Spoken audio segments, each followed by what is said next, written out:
สวัสดีค่ะพี่น้องค่ะพระชาจะพาพี่น้องมาทำกล้วยจีบอันนี้คือพระชาทำไว้แหละเด้อนี่องค์ประกอบของกล้วยจีบมาเบิ่งกันแบบนี้ใบตองที่เอาฮีดนี่ถ้าสดหลายก็อยากกรอบพี่น้องค่ะพับเดี๋ยวนี้พับเฉียงเดี๋ยวนี้เด้อนี่เวลาพับนี่สเตปเปอร์นั่มเลยค่ะยิบไปเลยสมัยตะกี้กล้วยจีบพระเจ้าเฮ็ดกันนะใส่นะใส่ได้เย็บคอยสเตปเปอร์เลยเด้อค่ะนี่นะเวลาซ้อนเฮาสิซ้อนมาแนวนี้ก็ได้แล้วแต่เฮาเสียบไปลายใดแต่ค่อยได้เฮ็ดมาลายนี้แล้วค่อยก็จะเอาตัวนี้ขึ้นเทิงตัวนี้ลงใต้ซ้อนกันมาจะเย็บอันนี้อย่าเพิ่งเย็บด้วยทางปลายเพื่อนนี่ให้เย็บแต่ทางกุ๊กไว้ก่อนเวลาพับนี่บ่ได้แม่นว่าพับตุ่งได้บ่พับให้มันเฉียงแล้วนี่เห็นบ่เฉียงแล้วนี่ใบตองแตกถ้าใบตองแตกแล้วยาวเด้อพี่น้องเด้อมันสิแก้ไขยากนี่เฮ็ดแบบนี้เรียงกันไปให้มันได้ทั้งบุตร6 อันหรือว่า6 ชิ้นที่ห้างเอาตามความเหมาะสมนะคะอยู่ที่เฮาเองนะคะขาหลังจะได้6 อันวันนี้เฮาก็สิมาจับซ้อนใส่กันจับเสียงมาแล้วนี่เด้อทั้งปลายนี่ให้มันยุ่มเข้าเด้อ3 อันแล้วก็ยิบจับยุ่มเข้ายิบจับยุ่มเข้ายิบนะคะนี่ยุ่มเข้าแล้วก็ยิบนะคะพี่น้องคะนี่เห็นบ่อันนี้เฮาก็เอาอันที่เฮายิบไว้นี่แต่ละอันนี่ทั้งหมด4 ชิ้นชิ้นละ6เด้ออันนี้คือขนาดของพัชชาเลยคลิปนี้สิยาวจักหน่อยเด้อพัชชาเฮ็ดให้ละเอียดเลยจ้ะอดใจเบิ่งเด้อพี่น้องเด้อ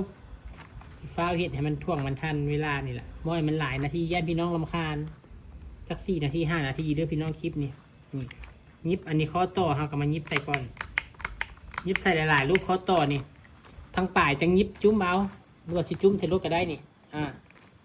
จุ้มขับไปเลยบ่ยิบย้ำขับไปเลยลูกสแตปเปอร์นะให้ได้กระบูเห็นดอกอันนี้ก็คือกันนี่ลุมพี่น้องลุมแท้ลุมบ้านนั่งคิดอยู่ตารางเฮือนบ่ได้เข้าห้องคิดเวียกก็ได้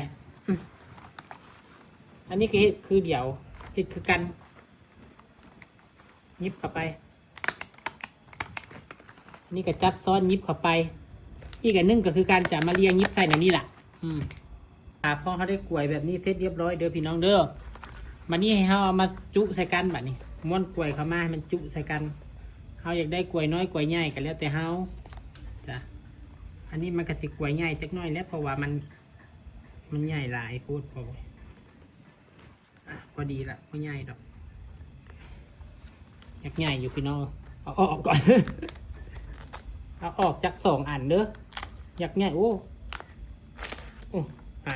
3แล้วแบบนี้มันเตะเลยตัวนี้ออก3 อันพี่น้องจ้าสำหรับค่อยคิดว่ามันใหญ่พูดผู้ใดมากใหญ่ก็ได้บ่เป็นยังเอาตัวที่เห็นท้องใบตองนี่เข้าทางในนี่ค่ะมานี่แล้วก็ใช้สเตปเปอร์เย็บไว้แบบนี้พี่น้องคะเย็บไว้ก่อนเย็บไว้แล้วเราก็มาแต่งตรงช่วงยอดเอาบ่ทำเข้าไปแล้วก็ใส่หนังยางมัดไว้แบบนี้เอาพอดีแล้วเราก็ใส่หนังยางมัดไว้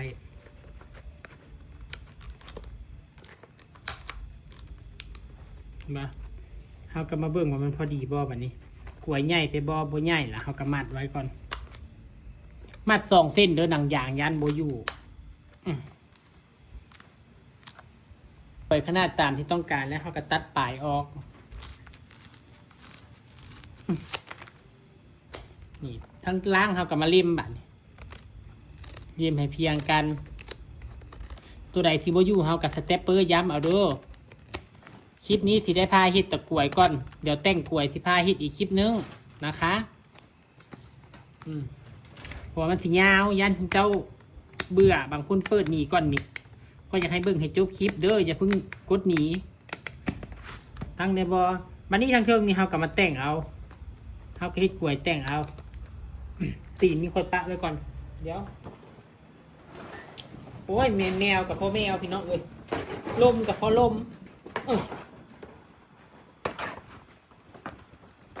นี่ค่ะ กำลังม้วนเป็นกล้วยอันนี้ม้วนเป็นกล้วยธรรมดาเด้อจะค่อยใส่ใบตอง2 ใบซ้อนกันตัดออกให้เพียงกันค่ะคลิปนี้ยาวจักหน่อยเด้อพี่น้องเด้อแต่ได้ความรู้แล้วก็ปิดเลยเบิ่งคลิปนี้จบอย่าความโฆษณาสวบกึบเข้าไปนี่เห็นปะมานี่ขั้นตอนการแต่งกล้วยพัชชาสิพาเฮ็ดอีกเรื่องนึงอันนี้เอามาให้เบิ่งวิธีการเฮ็ดกล้วยจีบก่อนว่าเขาเฮ็ดกันอะไรบางคนบ่เป็นอลีได้มือใหม่ครับพี่น้องคะเดี๋ยวไปพบพ่อกันอีกคลิปนึงขั้นตอนการตกแต่งกล้วยให้สวยงามนะคะ พี่น้องคะขั้นตอนนี้คือการเฮ็ดกล้วยก่อนนะคะ การเฮ็ดกล้วยจีบบางคนยังบ่เป็นนะคะ อันนี้สำหรับมือใหม่ที่ยังบ่เป็นเขาแต่งออกมากับงามโอ้ยซ้อยแบบนี้เขาจะเอาลวดใดลายใดแล้วแต่เฮาเลยค่ะนี่เห็นปะอันนี้มันก็จะปิดห้อยอย่างห้อยอันสเตปเปอร์ของเฮาเห็นปะ